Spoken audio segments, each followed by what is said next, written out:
The movie begins with an old monk waking up a young boy from his sleep. After that, the two of them leave together, get on a boat, and sail away from their home in the middle of a lake. They quickly reach the other side and then go into the forest to look for some plants. After they finish, they go back home. In the next scenes, we see a series of clips showing this boy spending his days at his home, which is in a remote place. One day, while looking for plants with his teacher, the boy chooses to secretly go to a river to play. He ties a little rock to a string and connects it to a fish.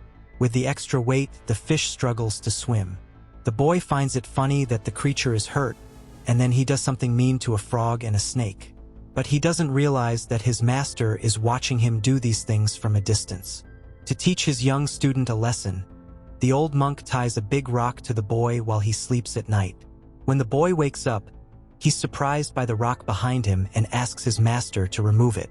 But his boss doesn't let him go and says the only way to be free from his pain is to let all the animals he hurt yesterday go free.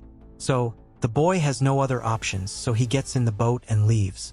He discovers that the fish he had hurt is dead, and he feels scared. This makes him sad, but he keeps looking for the others and sees that the frog is still alive. He quickly takes off the rock and lets it go swim. Finally, he goes to look for the snake, but sadly, it is also gone. He realizes that he just killed two innocent animals.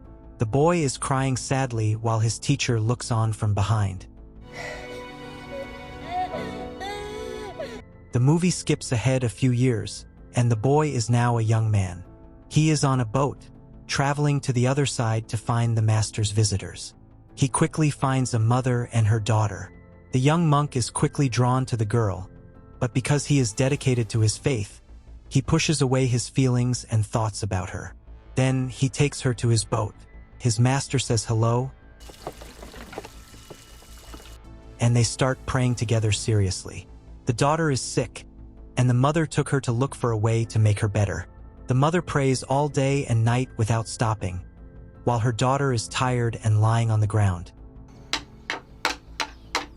The next morning, since she still couldn't help her daughter, the mother chose to leave her with the monks, hoping they could help. In the next few days, the young monk, who isn't used to having a girl nearby, accidentally walks in on her while she is getting changed. Feeling shy, he quickly shuts the door and leaves. The girl starts to pray, and after a while, she falls asleep on the floor.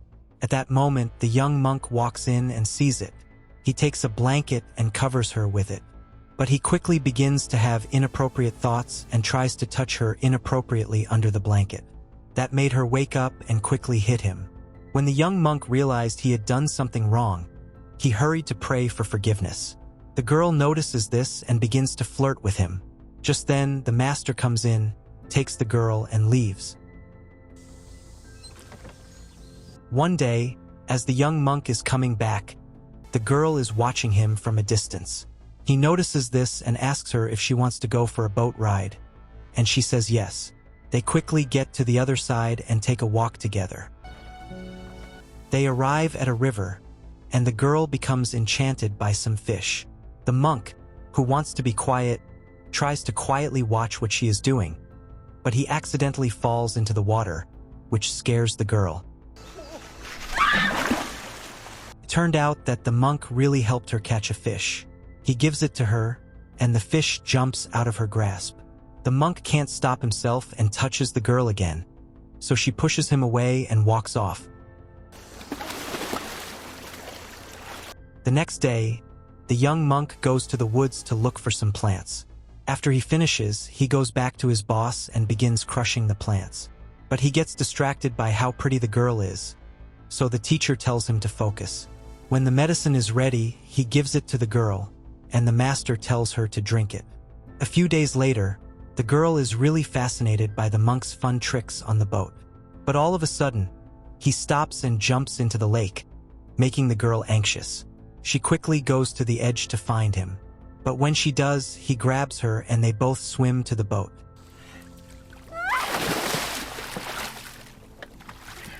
The monk takes her to the forest, and after a while, they both become affectionate with each other. After they finish, the two return home, feeling bad about what they did.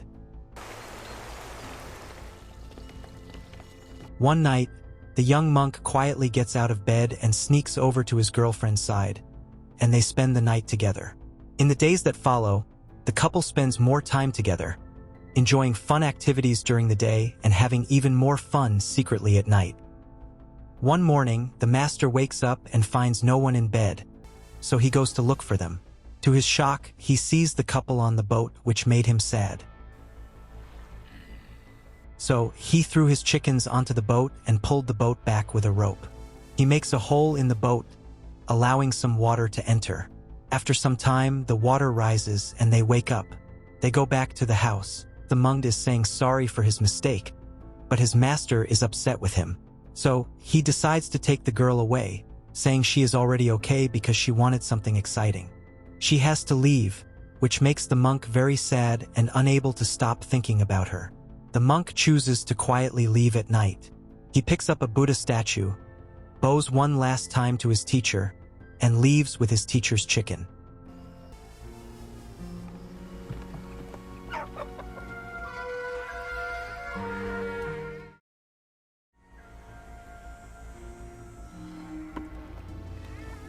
Many years go by, and we can see the master eating at home.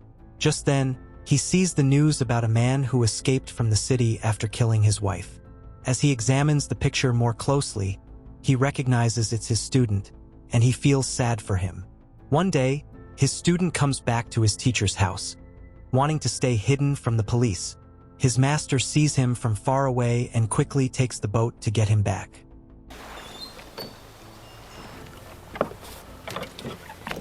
His boss asks him how life is outside. His student gets angry and tells him that his wife was unfaithful with another man, which made him so filled with hate that he killed her. The teacher tells him he needs to learn to move on, but he doesn't pay attention and goes inside. He goes back to the Buddha statue he took, but then his anger comes back. He takes his knife and stabs the ground. He takes the boat and goes to a river to let out his anger, while his master watches him from a distance. When he comes back later, his master tells him to pray, but he doesn't do it. Instead, he writes the word "shut" on 3 pieces of paper and tries to kill himself by suffocating. But his master notices this and hits him with a stick until his tears make the paper wet, which helps him breathe again. As a punishment, the master ties him up and hangs him for a few hours. After he gets out, he cuts his hair and leaves. His master, who wrote a lot of words on the ground, tells him to cut out all the words with his knife to help get rid of his anger. So, the student listens to him. As he does this, 2 police officers show up and shout to his boss. This frightens the student, but the teacher doesn't pay attention to how he feels and goes to the police. He brings the officer back, and right away they see him and point their guns at him. But the master said he has to finish carving all the words before he can go. So, the police listen to the request and wait. Soon, morning arrives and the student finally finishes his carving. He falls to the ground, waking the police. But they don't take him to jail. They just let him sleep. The master and the police begin painting the carved words while the disciple keeps sleeping. When they finish, the master wakes up his student and says it's time to leave. He bows to his boss one last time and then leaves with the police. A few days later, the teacher goes to put some wood on the boat and follows his student's example by writing the word "shut" on pieces of paper. He puts the paper on his face and sets himself on fire to end his life. Many years later, a man visits the house in winter. He sees that nobody is there, so he starts to brighten up the place and moves into the house. It turns out the man is an older disciple who just got out of prison. While he is walking around, he sees a book about Kung Fu and begins to practice it right away. And after a while, he gets really good at it. One day, a woman wearing a mask and holding a child goes to look for him. He allows her to pray and sleep over, but when he is asleep, the woman leaves her child and escapes. The disciple has no option but to take care of the kid as if he were his own. As time goes by, the child gets older. The student, who is now in charge, takes the boy to the forest to collect some plants. But while this is happening, the boy walks away and finds himself by the river where the master used to have fun. The boy catches a fish and puts a small stone in its mouth, making it suffer. The boy picks up a frog and does the same thing. Then he picks up a snake. The boy is laughing while he is hurting animals. And here is where the movie ends. Thank you for watching. Please subscribe to the channel and smash the bell button. Write in the comments section what kind of movie you would like to see next.